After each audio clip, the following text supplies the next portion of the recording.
Welcome back to the program, and you just saw an aerial view of Maiduguri, the Borno state capital. From a distance, you know, a beautiful one, but if you look closely on ground, the situation is not so beautiful, with the consequences of the flood waters, majorly as a result of the release of water from the Alau Dam.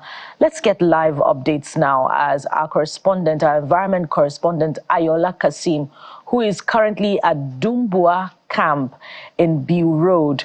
She joins us now for updates. Hello, Ayola. It's good to see you.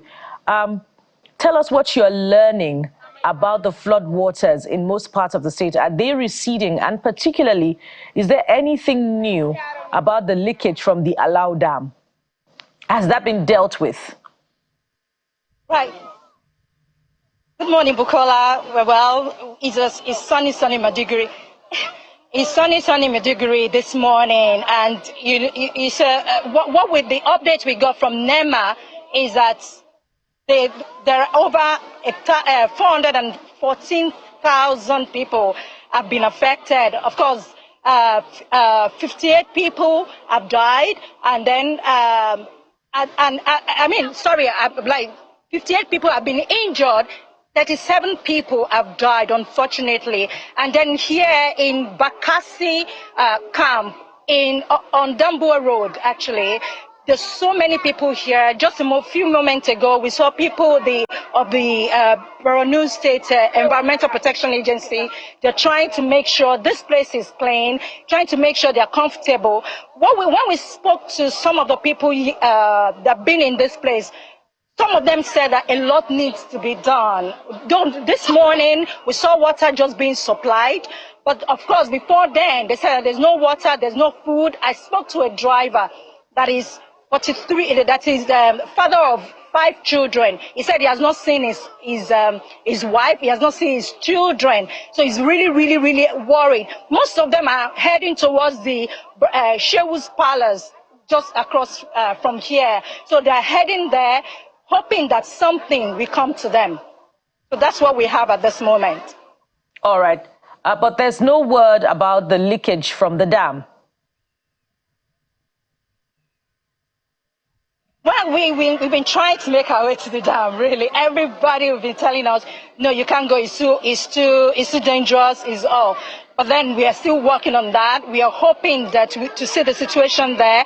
With the sun, the water is receding. We heard that so many people, when they spoke to us, they said that the water is really, really receding. It's helping them. They can now go home to see the situation there. And then we hope that this bright Maiduguri will persist, and then the rain will just give people some respite for a few days.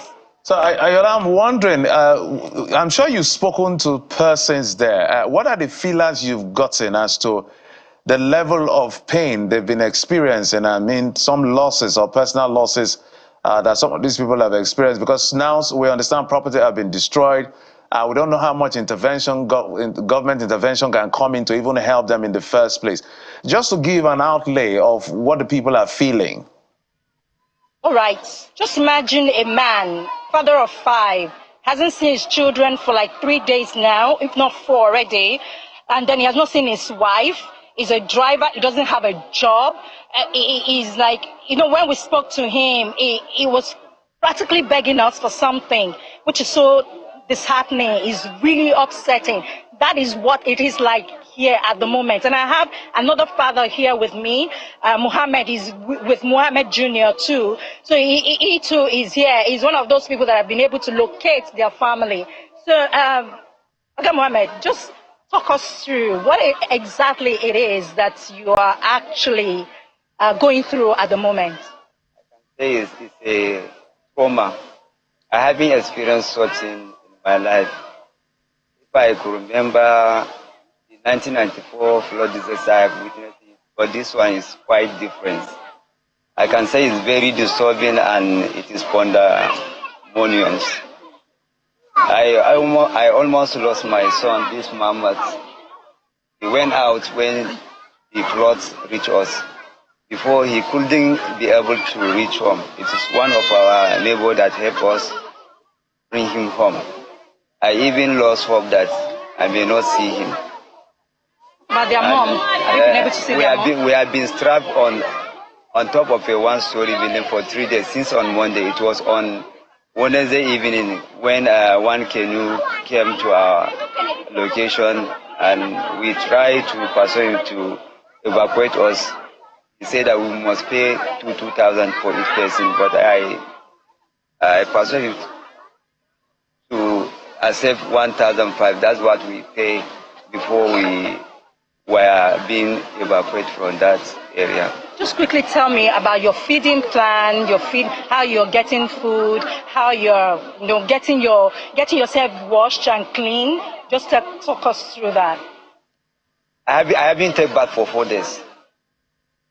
And since we came to this camp, they have been attending to us. That's the truth. I even meet one of the NEMA representatives. I explained to them that we reach here around 3:30 in the evening. What are the process of accommodating those people that come for the flood disaster? They told us that they are on arrangement to register newly people. But up to now, they haven't registered us. We don't know our fate. That's what I can sincerely tell you. Wish you all the best. And we keep telling your story. Thank you. So that's how it is. This is January. Majorly what their stories are around here, and all the other camps across the city. They're all waiting. Some will tell you the people that have given them food is just like individuals coming in and then helping them out. There's no concerted effort to provide them something to eat or to make them feel comfortable, to make them refreshed. Somebody actually said his words. He said they are setting up committee.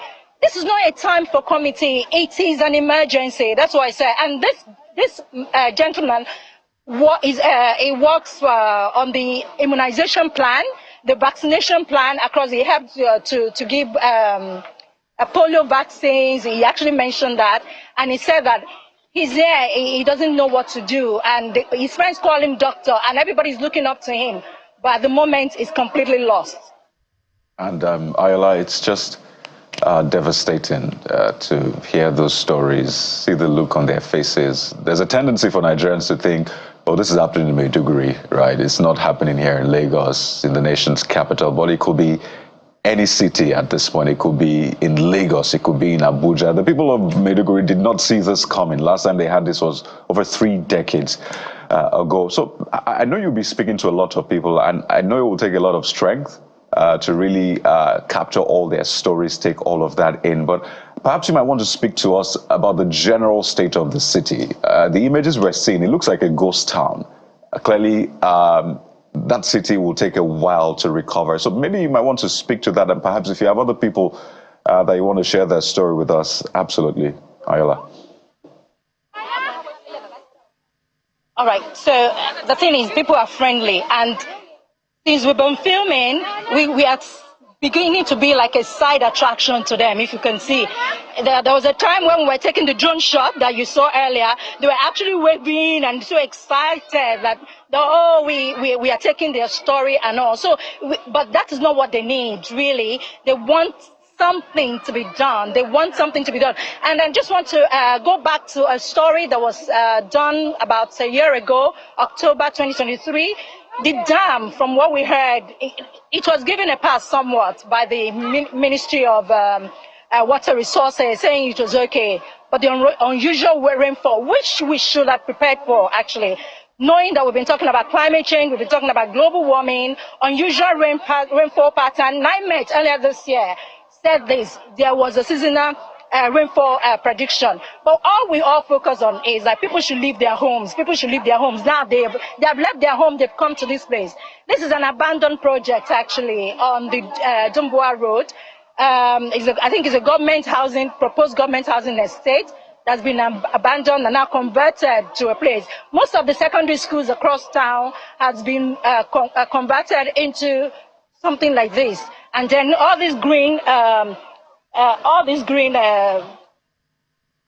tents that you see here, they're actually from the National Emergency Agency. So that's the only thing they have as of now. And we are hoping that before the close of day today, or before lunch today, they will have food, they have something that will keep them going and give them hope, really. So all of the promise, because we spoke with Neymar yesterday, you know, the vice president had said that they would get rice. We understand that there's some distribution of food. It appears that is not getting to them clearly. Is there any official on ground? Is there any semblance of government in that location, yes, at least? All right. The only ones that we've seen now, as I said earlier, is the Borno State Environmental Protection Agency workers. They're trying to keep the place clean. They swept the place some moments ago. That's what we just have at the moment. And then we've spoken with NEMA coordinator this morning. He's saying here in Borno, he's saying that he's going to speak to us shortly. So we are hoping we're going to do that with him. But then you talk about rice. You know that it's one thing for you to have bags of rice. It's another thing for you to make it edible. So you need to cook it. There's nobody is cooking, I think some individuals are cooking. Don't let me say nobody is cooking.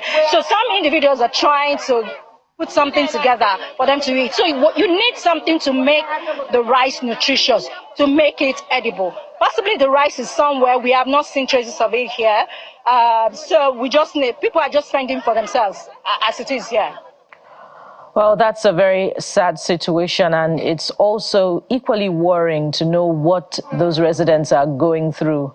But we'd like to thank you very much at this time, and we hope to get more updates, this time cheery ones, about the release of relief materials to the displaced in Borno State. Thank you so much, our environment correspondent, Ayola Kasim, reporting from the Bakassi camp in Dumbua, Borno State. Thank you so much.